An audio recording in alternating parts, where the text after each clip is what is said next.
In this video, I'm going to be explaining the difference between pre-order and pre-made and how you can utilize both. I am also going to explain the pros and cons of both as well. Before I explain the pros and cons of both, I'm going to go over pre-orders and how it works. I believe a lot of people are familiar with pre-orders, but to basically sum it up, what most people do is that they get the sample and they promote it for around a week, and after that week they buy the bulk order, and that's literally it. Although I pretty much do the same thing, I'm going to be showing my specific way on how I run pre-orders. The way that I work is that I buy the samples first, and once I get the samples, I promote it on TikTok and Instagram for around 3 to 4 days. And after I promote it, I'm probably going to get a couple sales, and from those sales I would use that money to buy the bulk order. And once I buy the bulk order, it's probably going to take a couple weeks to arrive at my house, and once it arrives at my warehouse, I will then ship it accordingly to my customers. There's a lot of pros and cons with pre-orders, and I'm going to be talking about the pro first.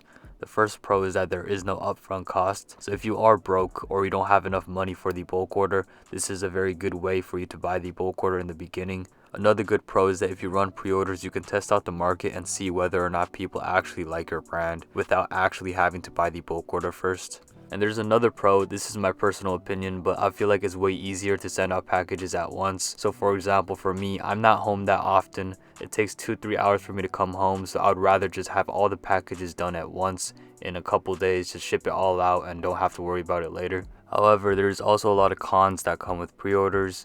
And the number one con is shipping time. A lot of customers hate it. Nobody likes long shipping. It takes 2 to 4 weeks at least for pre-orders because you have to buy the bulk order, production time, whatever. And usually it's around 2 to 4 weeks, and a lot of people don't like waiting that time. And some of the drawbacks that can happen from this is like chargebacks, complaints, and a lot of people just complaining in general about shipping time. If your clothing brand has a reputation of not shipping out orders in general, I feel like it's very bad. You know, like the 48 laws of power, one of the laws is like protect your reputation, blah blah blah, whatever. As a clothing brand owner, you want to protect your reputation, and having a lot of people complain, blah blah blah, whatever, is not a really good sign. I will now be talking about pre-made, which is the most popular route most clothing brand owners go to. As far as pre-made, it's pretty self-explanatory. You buy the bulk order first, which means you need to have a good amount of money first, and then after you buy the bulk order, it gets shipped to your house, and after it gets shipped, you have the products and you promote it on TikTok, Instagram, whatever, and then you ship it out from your house. That's literally it. Pretty much like a regular retail store or like a regular online store like Nike, Adidas, like they have inventory in stock. Obviously, pre-made also has its pros and cons.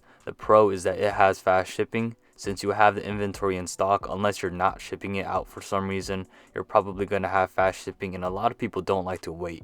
Another thing, in my opinion, I guess is a pro, is that you can move on to your next collection a little bit faster. And what I mean by that is, since you have the inventory in stock, you can just move on to your next collection whenever you want. But for pre-orders, you cannot do that because you're running pre-orders, so you can't run another collection while you're running pre-orders since you didn't ship out the product yet, if that makes any sense. I will now be talking about the cons of pre-made. There isn't much, but there is one, which is if your product is trash, nobody's gonna buy it. So you're gonna have a big stack of inventory of products that nobody's gonna buy, so you pretty much waste money. I feel like that's pretty much the only con. I feel like there's not that many cons when it comes to pre-made, except for you might waste money or you might not sell out, but other than that, it's pretty much the best option that you should go for. And this also doesn't have to do with the size of your brand. I've seen a lot of small brands that do pre-made, and I've seen a lot of big brands that do pre-order as well. I feel like it depends on each clothing brand owner, how many followers they have, how many orders they had previously, how many items they have, blah blah blah. But that is the end of the video. Thank you for watching.